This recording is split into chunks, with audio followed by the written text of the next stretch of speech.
Ben, Is that Marvin? Marvin is here. Yeah. Hey, Marvin, Hi. where are you? Marvin, There. just push your screen a little bit so I can see your whole face. I only see half your face. Perfect. There we go. I'm a Chaya. Nice to see you. Thank you. Great. I'm happy you're here. I said hi to you. I saw you at shul the other week. Yeah, I know. Yeah. How's things going? Not bad. Not bad. Okay. So Okay. we're off to Where are a new we? Mishnah. We are on page 5b, all the way at the bottom. It's a new Mishnah. So it's a new idea that we're learning. Marvin, I don't have your copy yet, but I have one that you can borrow at some point before next class. I'm going to get it to you. Okay. So we'll be in touch. Okay, so we're starting. You know what? I'm gonna mute everybody, but feel free to unmute yourself if there's a question, a comment. Feel free to unmute yourself. Now that we're recording the classes, so I figured that if we have a little bit less background noise, would be better. Who knows? Maybe one day someone will turn on YouTube and will find this class interesting and will enjoy. So we're gonna start a new Mishnah. So again, it's at the bottom of 5b, Hey Amid Beis, all the way at the bottom. And it starts Al Pi Shnayim Edim. And the concept over here in the Mishnah is going to be discussing if there's a difference between 2 or 3 witnesses. We know that in Judaism, in halachic Judaism, we need to have 2 witnesses, except for very, very few cases where 1 witness is enough. But in general, we need 2 witnesses. But when it says it in the pasuk, when it says it in the verse, and all halacha ultimately is based on a pasuk in the Torah in one way or another. So in the pasuk it says Al Pi Shnayim Edim, according to 2 witnesses, Oy Shloisha Edim, or 3 witnesses, Yumas Ames, you can give capital punishment and other things as well. So that's what the pasuk says. And the Mishnah is going to discuss what does it add by saying that 2 or 3. Obviously, if 2 witnesses are enough, 3 witnesses are good too, right? Why would the verse have to tell you that 2 or 3? Of course, 3 if 2 is enough. And that's the Mishnah that we're going to learn today. Hopefully, we'll do a whole daf. We're going to do the whole daf 6a. We're going to do the Mishnah until the next Mishnah. So, the verse says that based on 2 or 3 witnesses, right? So the Mishnah asks, if you uphold testimony when it's being given by 2 people, so then why would the verse give you that detail bishloisha with 3 if 2 are enough to uphold a testimony? So of course 3. Hello. So the Mishnah continues. What is the pasuk? What is the verse coming to teach us? Lahakish shnayim l'shloisha, or shloisha l'shnayim, to compare, to bring them together, that they're similar, 2 and 3. And the Mishnah is going to tell you in a very specific scenario that if you have a set of 3 witnesses that come and make a set of 2 witnesses into a conspiring witness group, right? Which means that 3 witnesses come and say, the 2 witnesses that came here earlier can't be that they witnessed what they saw because they were with us in another town at that time or something like that, right? So 3 can cancel out 2. So so then 2 witnesses can also come to and cancel out a group of 3, right? What if group number 1 of witnesses that come and say that they witnessed something, and that group was 3 people, and then a group number 2, it's only 2 people. So 2 people, kosher group of 2 witnesses, can cancel out 3, right? And then the Mishnah continues, and uminayin afilu meya. And how do we know? Because we talked about this earlier in the Gemara, previous pages of the Gemara. How do we know that even up to 100, that it could cancel out up to 100 witnesses? So the Talmud Laimar, because it says in the pasuk, it says Edim. it says the word Eidim. It could have said Al Pi Shnayim Shloisha Eidim, or it says Eidim twice. Eidim is coming to tell us that it's an unlimited amount of witnesses, that even if two witnesses come forward and they're kosher, that they could cancel out the previous witnesses. That is the first statement in the Mishnah. That is the Tana Kama. That is the opinion of the Tana Kama. So again, the opinion of the Tana Kama explaining the verse. Why does the verse tell us according to 2 or 3 witnesses? Why do we need, if we know 2, of course 3 would be good. So it's coming to tell us that just like 3 could a group of 3 witnesses can cancel out a group of 2 witnesses, so too could a group of 2 witnesses cancel out a group of 3 witnesses. That is what the Tana Kama holds. That's the first opinion in the Mishnah. Rabbi Shimon Aimer, though, Rabbi Shimon comes and says, hold on a second. Now, why is Rabbi Shimon coming to tell you this? Rabbi Shimon says that it's obvious. In Rabbi Shimon's opinion, of course, if you have if witnesses can be a group of 2 or a group of 3, so if you have a kosher group of 2, you have to listen to them regardless. You don't need a special verse in the Torah to tell you that a group of 2 witnesses is kosher, even if it's against a group of 3 witnesses. You don't need a proof of that. It's pretty obvious. So obviously the pasuk, the verse, is coming to tell us something different. So what does Rabbi Shimon say? Rabbi Shimon says, Ma shnayim einon neragin. We learned earlier that when you have a group of conspiring witnesses, let's say the group of conspiring witnesses are 2 people come and say that they witnessed how Yankel killed Shmerel. So since Yankel killed Shmerel, now Yankel deserves capital punishment. Now another group comes and says, hold on a second, you witnesses, you're conspiring witnesses. It's impossible that you witnessed that because one of you was with us in another town on that day. So it can't be, right? If you only cancel one of the witnesses, it cancels their testimony, but it doesn't make them conspiring witnesses in order to get the punishment that they tried to give to the other person, right? So just like when you have a group that has 2 witnesses, and the only way they can get the punishment that they tried to give to the other person as a conspiring witness, the only way they get it is if you make them both into conspiring witnesses. But if you only make one, so you cancel their testimony, but they don't get the punishment that they tried to do to the other person. So the same thing is with 3.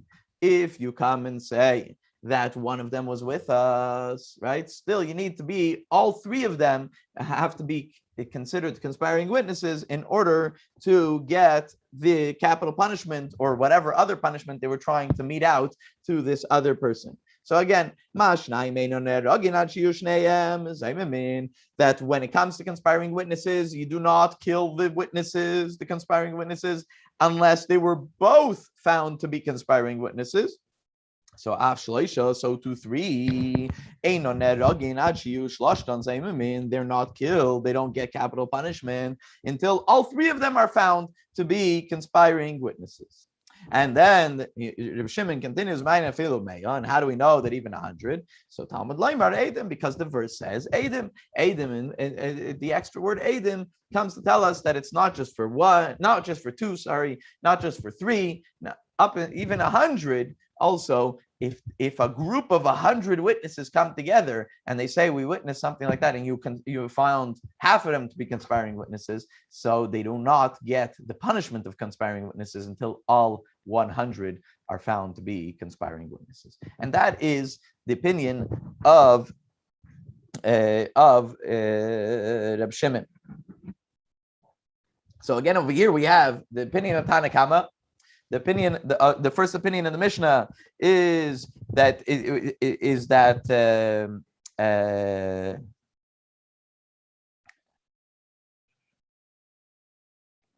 opinion of Tana Kama is that just like a group of 3 witnesses can cancel and could make a group of 2 witnesses into conspiring witnesses. So therefore, it can also be the other way around. That's what the pasuk is coming to tell us. And Rabbi Shimon comes to tell us that no, the pasuk is coming to tell us, is coming to add that just like when it's a group of two witnesses, you need to make them both into conspiring witnesses in order for them to get the punishment. Otherwise, it just cancels their testimony. And so too, if it's a group of more than two witnesses, and that's why the pasuk adds al pi shnaim or al pi shloisha. So now Rabbi Kiva comes and says, hold on a second. You're making it to you're saying that since the verse says al pi shnayim or al pi shloisha, so you're saying that it makes it more lenient for the witnesses that are lying. And Rabbi Kiva says, Loi ba shlishi lahakel. We cannot say that the third person that comes to be part of the group of witnesses makes it more lenient for a lying set of witnesses. We can't say that. Ella lahachmir alav. And so we must say that it's talking about making it more stringent. And velases dina kiyetza be'elu. And the third person gets punished just like the first two. Meaning that if you have two witnesses and a third person joins in and he says, oh, let me also bear witness on this, he gets punished just the same as the first two.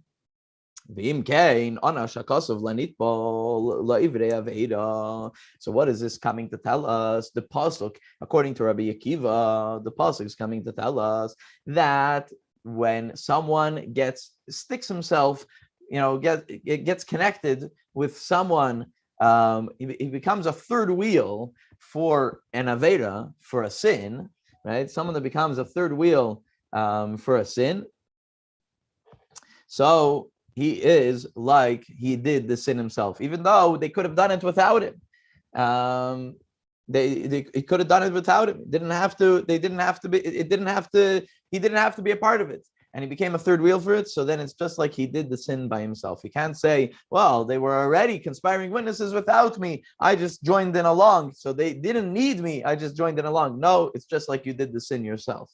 And then Rabbi Kiva continues, and this is the important part for us, at least from the Mishnah. Allah has kama v'kama, how much more so that yeshalim sachar le'nit b'leisem mitzvah, that if you become the third wheel to do a mitzvah, right? Sometimes you hear that your friends are going out to do a mitzvah. They don't need you. They can do it on their own. But you join in along to be quote unquote the third wheel. You still get rewarded for that. And that's what Rabbi Kiva says, that if it's like that for a negative, that if you're the third wheel for a sin, that you still get punished just like you did the sin by yourself. So the same thing is, if you're the third wheel for a mitzvah, they didn't need you. They could have accomplished a mitzvah by themselves, but you went along for the ride and you helped out or whatever, and you were part of that mitzvah, that you get sachar, you get rewarded for the Isay, just like an Isay mitzvah, just like anybody who does a mitzvah. So that's what Rabbi Kiva comes and says. Okay, so we have three opinions as to why the pasuk says, right? What was the question of the Mishnah? The question of the Mishnah was based on the pasuk. The verse says that based on two witnesses or three witnesses. Of course, if two witnesses are good, three witnesses are good. So we had opinion of the Tanna Kama, the first opinion in the Mishnah. We had the opinion of Reb Shimon and the opinion of Rabbi Kiva of what it is coming to add. Now the Mishnah continues and says, now,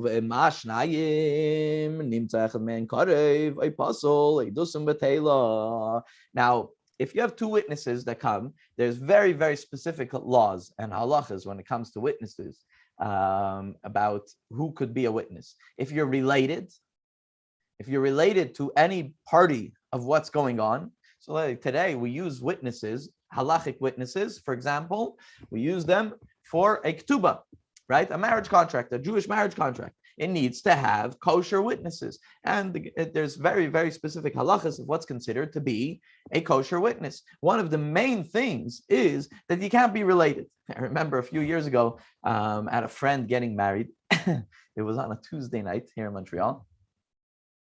Not someone I was very close with, but he was marrying a girl from Montreal, and I was with him in yeshiva. So I wanted to hop into the wedding and say hi and wish him mazel tov. But it was a Tuesday night, and we were having our regular class on Tuesday nights. And I realized that to go after the class is going to be very, very late. So I figured I'll go for the Kabbalah's Panim and Chuppah. Kabbalah's Panim and the Chuppah was called for much earlier, 5, 6 o'clock. And I figured I'll go in. It was in town, so I figured I'll go in, and when I walked in, they're like, "Oh, finally, someone that's not a relative showed up to the wedding and could sign on the ksuba." because who comes to the Kabbalah's panim and to the chuppah? Who are the early ones? All the ones that came for pictures, but they can't be a witness. They're not allowed to be. They're related. They try to find someone that's not related.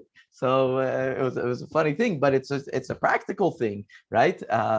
In many cases, today when a rabbi comes to do a chuppah, he'll be one of the signatories, and if he comes with a chazan, the chazan will sing under the chuppah. So between the two of them, they'll sign on the ksuba, and that's good. As long as they're not related, that's fine. But that's the concept of making sure that they're not related. Now, what happens if two witnesses come to Bezdin and say that we witnessed something, and then someone else comes afterwards and says, hold on a second, you guys are second cousins or whatever, or one of you are cousins with what you witnessed, right? One of you are related to the person, the person who got killed or something like that, right? So when you find that one of that there's a psul, that there's something wrong with this testimony based on the witness himself or one of the witnesses, it cancels out their testimony, right? So the Mishnah says that just like when you have two witnesses, and you find that one of them is related to someone in the case, puzzle or is excluded, is not allowed to bear testimony. As someone that gambles for a living, actually, Mesachik Bekubia is one of the famous ones. Someone that gambles for a living is not allowed to be is not a kosher witness. Why? Because he'll sell his soul for someone comes to him and says, go be a witness for this.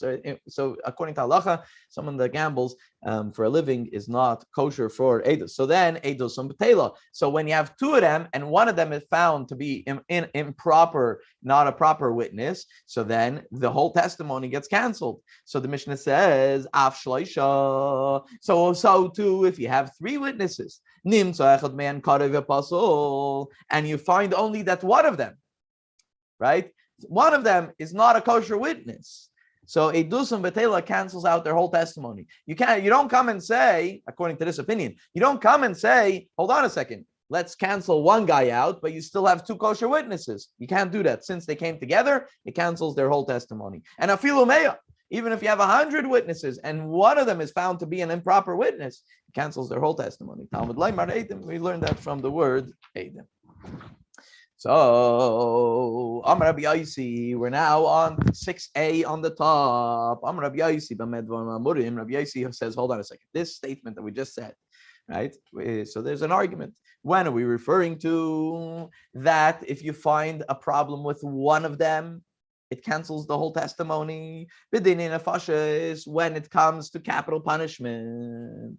But if it's coming to financial things, so for example, if Ruvain, Shimon, and Levi come and say that Yehuda owes Yisachar $100, and one of them gets canceled, so then Tiskayim Ha'edus Bishar. So we uphold the testimony with the rest of the kosher witnesses because there's at least two kosher witnesses. So we only canceled the whole testimony based on one not good witness when it comes to capital punishment, but when it comes to financial court cases, we uphold it. That is Rabbi Yossi's opinion.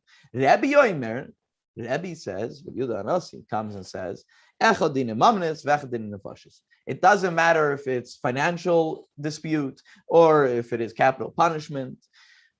It doesn't make a difference. But he gives a caveat. He says, when do we say this? At a time that the witnesses come and they warned. Because when it comes to witnesses, according to halacha, they have to warn. By the way, if you're going to do such and such, you're going to get capital punishment. I see you're standing there with a knife. You want to kill your friend. But if you're going to do it, you're going to get capital punishment. That's hasra. They have to give a warning. So if they gave a warning, that means that they're watching in order to give testimony, not just watching as a passerby. They're watching and they're saying, hold on a second. They had in mind that they're going to use this. They're going to go and tell the court and the Bezdin about what happened. But if it's a case that they did not give any warning, be careful, I'm watching you, and we're going to bring it to the courts. If they don't give that asra, so what's the problem? Mishnah continues, Ma yasu shnei achim. if two brothers witness something, even if they didn't come and give testimony, but they both witnessed it. They're both standing outside the house and they witnessed a scenario where Reuven kills Shimon, right? But there's two brothers. They weren't watching because they want to bear testimony. They were watching because it happened in front of their house, right? And if two brothers see that two brothers see that that Reuven killed Shimon, all of a sudden Reuven can never get capital punishment, because in the crowd that watched what happened, there were two brothers that were related, right? So basically what Rebbe is saying, first two things. He's arguing on Rabbi Yossi on two things. Rabbi Yossi says that there's a difference between capital punishment and financial court cases. And Rebbe says, no, there's no difference. But Rebbe says there's a caveat, that it only applies when they were really planning on giving testimony. If they weren't planning on giving testimony, they happened to have been in the area. And the Gemara is going to continue on this discussion, but they happened to have been in that area and they witnessed something that happened.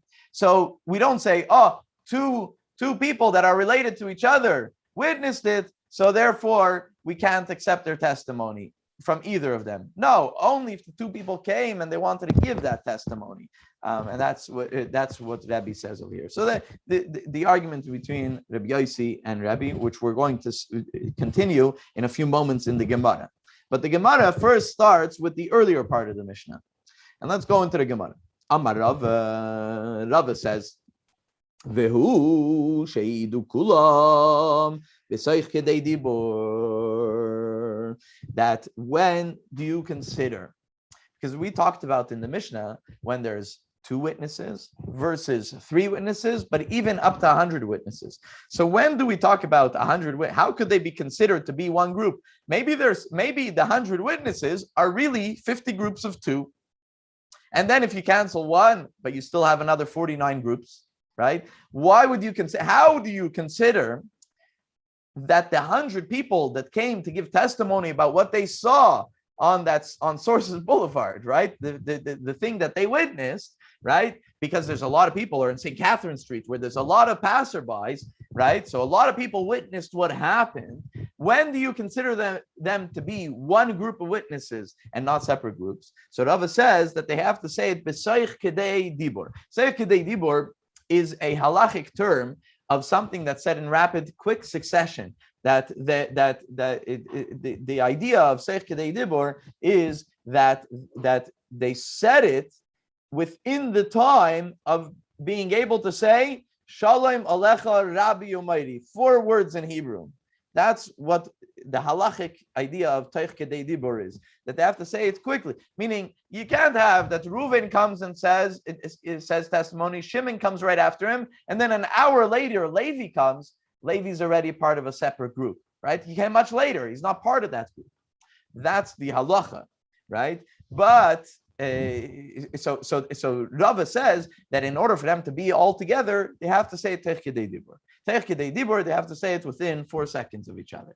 Okay, that's the concept. So right away, Amar le Rav Acha midifti le Ravina. So Rav Acha turns to Ravina and he says, Michti, let's analyze this. Hold on a second. What's considered to be Teich Kedei Dibur? Kedei she'elas Talmud l'Rav. Saying hello to your teacher. So saying hello to a regular person is a split second. You just say hello. When you say hello to your teacher, so in Hebrew you say Shalom Alecha Rabbi Yomairi. So that's 4 seconds, but that's very quick. So Tuvahavu, sort of Meya Tuvahavu. When you have 100, it's going to be much longer than the 4 seconds. The testimony from the 100 people is going to be much longer than the 4 seconds that you need from to Shila Shalom to say hello, right? So then you'll never have a group of 100. That's what Rav Acha Medifti asks Ravina. Amar le, so Ravina answers him, Kol chad v'chad b'seich kedei dibur shel chaverei. That what it means is that as soon as one finishes giving his testimony, the other one starts right away. It's not that they're saying it all in the same moment, in the same 4 seconds. No. Right when the one person finishes, the next one starts. If there's more time in between one person finishing and the next one starting, then it's considered to be a separate group of witnesses. But if they're coming in quick succession, one after the other, they're all considered to be one group of witnesses, even if it's up to 100 witnesses. And that is the way the Gemara understands this idea of having a group of more than 2 or 3, 100 witnesses. So now the Gemara quotes from the Mishnah, Rabbi Kiva, Rabbi Kiva comes and says, and then Rabbi Yosi comes and says, this concept that you can't have someone that's related be a witness. So the Gemara, based on this concept that you can't have someone being that's related, that person can't be a witness. So this is actually, it's a funny Gemara. Ultimately, the Gemara shoots down the question. But, you have to understand that when the sages discussed an issue, they asked even the most hard questions, the most gruesome questions, because we needed to get to the bottom of it, of what this halacha means. What does it mean that someone that's related can't be a witness, right? So Rav Papa tells Abaye, if a related person can't bear witness of something that happened, so Elamayata Harug Yatzil, the killer will always save himself. Why will the killer always save himself? The murderer is always a witness. The murderer is always witnessing what he does, right? Meaning, not the murderer. The Harug, the person that's getting killed. The victim. The victim witnesses the guy coming at him to kill him. So therefore, the victim, he's related to himself, right? And he's witnessing what's happening. So therefore, the killer can never get persecuted for capital punishment. You get persecuted another way, but you can't get persecuted for capital punishment because one of the witnesses is related to the victim himself, right? Harug Yatzil. So the Gemara answers, Abaye answers Rav Papa, and he says, so we're referring when he killed him from behind. So therefore, he didn't witness it. He came, stabbed him in the back, right? So therefore, he didn't witness it, and he's not a party to the witnesses. The victim is not a party to the witnesses. So the Gemara brings a scenario. It says this would be a harder thing to not be able to witness near Bayatzil. Right, so someone that sees that someone's when someone gets sodomized, so he's part of the witness, and this is when someone gets killed, so therefore the killer gets capital punishment. There's very few cases where you give capital punishment when someone didn't kill someone, but sodomy is one of them. So the sodomized person witnessed it. He's still alive. He could still bear testimony, and he could say what happened to him. And therefore, the person who did it to him will never get capital punishment because the witness is the victim. Could be one of the witnesses is the victim, and therefore, and therefore he's related, and it cancels out the testimony. So the Gemara answers when he sodomized him from the back. So the Papa he's still on his quest. So he says, okay, but what? Not the victim. Meaning the killer himself. He witnesses what he did, right? He witnesses what he did, and he's related to himself, so he can't get punished because the witness is related to the killer or to the person. So Ishtik Abaye didn't know what to answer. He's asking such a question. I didn't know what to answer. Ishtik was quiet. So now Abaye and Rav Papa, I guess together, they came in front of Rava. And Amar Lei, so Rava tells him, no, it doesn't work that way. Because we need witnesses. The pasuk says, according to 2 or 3 witnesses, yakum davar. Yakum davar means that it establishes the testimony. These witnesses establish what happened. When you have a witness that comes, he establishes what happened. And therefore, the killer or the victim are not the ones who establish it.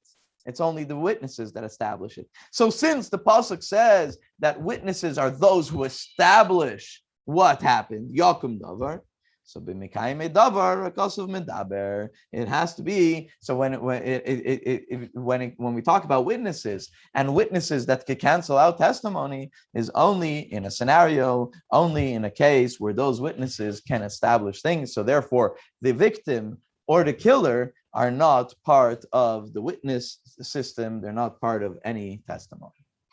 Okay, so now we have a clarkite on that. Now, the last thing that we're going to discuss in the Mishnah, Amar Rabbi Yosi,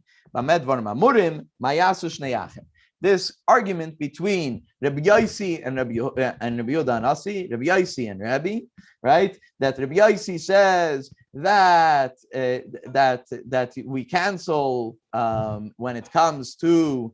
Rabbi Yosi says we cancels when it comes to capital punishment. But it doesn't cancel when we talk about financial. And Rabbi Yehuda Nasi, Rabbi says that we cancel in either one. When you find an improper witness, so it cancels by either one of them. Even if you had 100 witnesses, it cancels their whole testimony. But they had to have in mind that they are coming to give testimony. It's not just that they witnessed something. They have to have proper in mind that this is what they wanted to do. So, the Gemara wants to analyze this. When are we talking about? How does this work? So, what do we ask them to know if they witnessed what they witnessed in order to give testimony? So Rava says, this is what we asked them. When you were watching on St. Catherine Street, when that terrible thing happened, did you come because you heard that something's happening, came to watch, came to be a passerby, that came to witness, came to just watch what was going on? Or did you come to have in mind in order to bear testimony? This is the way Rashi explains it. The Ritva explains it, that when you came to the Bezdin, when you came to the court, did you come to see what's going on over here? Just to see, making sure, because since you saw something happen on the street, you wanted to see what's going to happen in the courts? Or did you come here to bear testimony, right? So either way, whether you're going to ask them what they witnessed, or if you're going to ask them when they came to the court, what did you come for?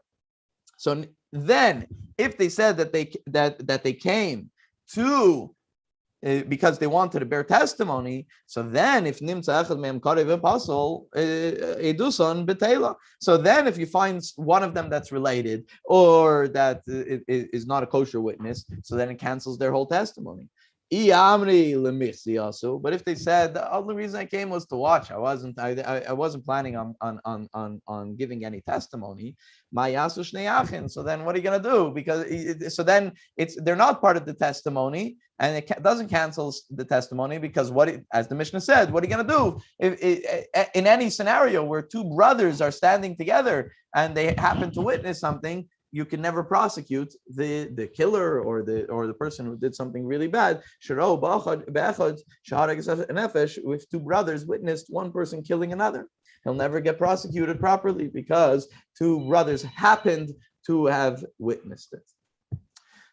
Itmar, and then the Gemara ends off that they discussed this they learned this in the Beis Medrash, they learned this in the Yeshiva hall, and Amar Rav Yehuda, Amar Shmuel, Rav Yehuda said in the name of Shmuel that the halacha is like Rav Yosi, and Rav Nachman says halacha kerebi, that the halacha is like Rav Yehuda Nasi. And with that we finish Daf Vav Amar Aleph, Daf 6a, and Amrit Hashem, God willing, next week we'll start